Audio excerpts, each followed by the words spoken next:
I sold both of these items yesterday, Sunday, October 15th. Today is a Monday morning, the 16th of October, 2023. So I sold this book. I sold this CD. They come from different sources. This one I've had for quite a long time, sold for really good profit. This one I just listed a few weeks ago, within the last couple of weeks. And the profit is lower, but a decent profit from a Gaylord. So would you pick these out if you were either buying in bulk or cherry picking? So, what are the things about these items? This one, let's start with this one. This CD, Palmy, which I never heard of. It's called Beautiful Ride, I believe. Singer here, she's not a big, well-known singer, big artist, but it turns out that this particular CD, there's not very many copies available on eBay. So I had it listed for $25 plus shipping. And again, I recently listed it in the last couple of weeks. I took an offer of $15 plus shipping. So it's going to be around $10 profit. It came from those five Gaylords that I got back in August that were free. The Gaylords didn't cost anything of CDs. They're all CDs. But I had to pay for delivery. So it ended up being about $80 per Gaylord just for the delivery. So anyway, so I'm going through them. These are CDs that have already been scanned for Amazon FBA, not for merchant fulfilled, but for FBA. So I've been going through them, and many of them have been going in my local sale, but I've been finding a smaller percentage, but a steady flow of items I can list on eBay, as well as some on Amazon. I just sold one this weekend that came from this Gaylord buy. I just sold it on Amazon, on Merchant Fulfilled, Amazon Merchant Fulfilled. So I'm getting CDs from there that I can sell through both of my outlets online outlets, Amazon and eBay. And I'm glad to start seeing these accumulate now, the sales from there on eBay, because I keep track of it on a spreadsheet, and I'm starting to see some sales come in. So that's really nice. And I've barely, I just finished off the last week or so. I finished going through one Gaylord, and I've started diving into another one. So there'll be many more items found that I can list online, as well as just some great stuff to list or to sell in my store for the people that buy CDs in my store. But this is one that has a barcode, but is not worth it selling on Amazon, either Merchant Fulfilled or FBA. But when you look it up on eBay, it's one of those that is not selling like hotcakes, but because based on the few amount offers that are out there. I also look on Discogs to see if that's something that's going for more money. Discogs tends to be even cheaper than eBay. So it's Amazon's more expensive generally than eBay, is a little less, and then Discogs is even less than eBay for the most part. And when I find an item on Discogs that is priced higher, then it typically means that it could be worth reselling or selling on eBay. So take that into consideration. Discogs is DISCOGS, discogs.com, and that's a massive database of music. So they have CD versions of albums, they have vinyl record versions, they have cassette tape versions. So if you're selling any of those, CDs, records, or cassette tapes, then you should use that app for sure to find the value or more information about particular albums, either be they on vinyl, CD, or cassette tape. So I always use that one when I'm going through ones that may make sense to sell on eBay. Also, I use that to figure out what genre certain music falls into for my local sale, so I know where to put it if it's an artist or group that I'm unfamiliar with. So this one, that one sold, and then this one here is from a large estate sale book clean out that I did. I'm thinking that it was actually 2020, but it may have been 2021. So it's been at least around 3 years since I bought these. I know because I have the little code here, ES200, which is a state sale, and I spent $200, and I got a lot of books, many, many books. I've already made more than made my money back years ago on this. So all of this is pure profit from that sale. And these are really cool prints or illustrations, etc., from this artist who I will not try to pronounce.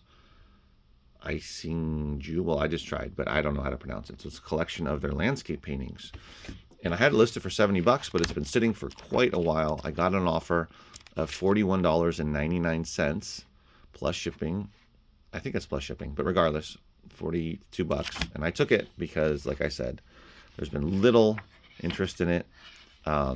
This first offer I've got on it, and so I'm glad to sell it. It's from 1976. This is a very, very long tail item, but this is the kind of thing that can be worth it. Well, this one ended up being worth it for me, but just, you just have to know whether you have the patience, if you have the space.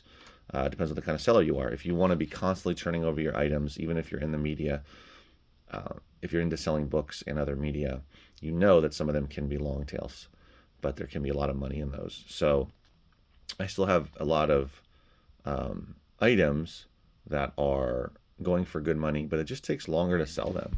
I mean, all of these books here are on eBay, but as you can see that bottom shelf is clear now because I just moved everything back up except for the top one. The top one are just larger, oversized books, but the rest of them I moved them up. They're alphabetical by author to clear up the space because I have been slowly selling these older books off, books that I've listed a long time ago for the most part. And so a lot of these have good profit in them. Some don't. Some of them I would not list today. So again, I've changed the way that I sell items or the types of items I sell on eBay. But this one fell into that category where it's been listed for quite a while, but there's some nice profit in there. I've been running promotions for older items to try to move them so that I can make more room for newer stuff that I'm listing nowadays. But this one is really nice because of the prints in here. They're just really beautiful. So I could see how somebody would want to buy this eventually. But again, there's not a big following, a big market for this particular book or particular person. But when the right buyer comes along, you can get some good money for it.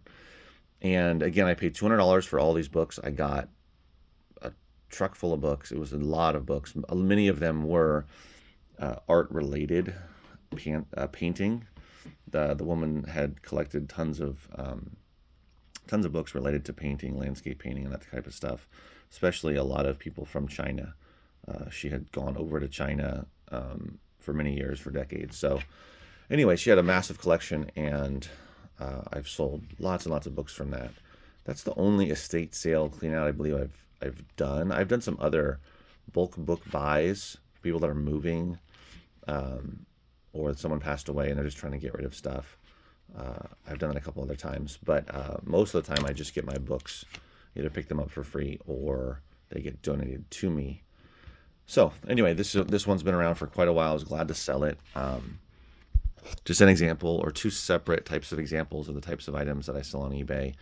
These are two of, I believe, 14 items that sold over the weekend. And again, it's Monday, so this is since Friday. I've sold, I believe there's 14 items. It's a lot of CDs, but there's also a couple of books and some lots as well. So sales have picked up for me on eBay. I made a video about that. And this is kind of the example of some of that stuff. Here's another example of books that I have had up on eBay for a while. Most of these ones here, obviously they're smaller paperbacks.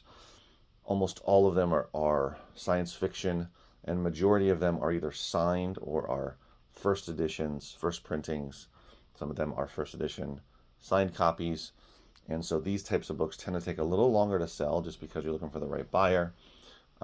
These all came from a large collection of the previous owner of the bookstore that I'm standing in right now. So just an example of items that take a little longer but have slowly started to sell. And it's back. I've got more books back there. And yeah, I've sold a lot of these actually, but there's still a good amount left. So these are examples of ones that trying to move, but they just take a little bit of time.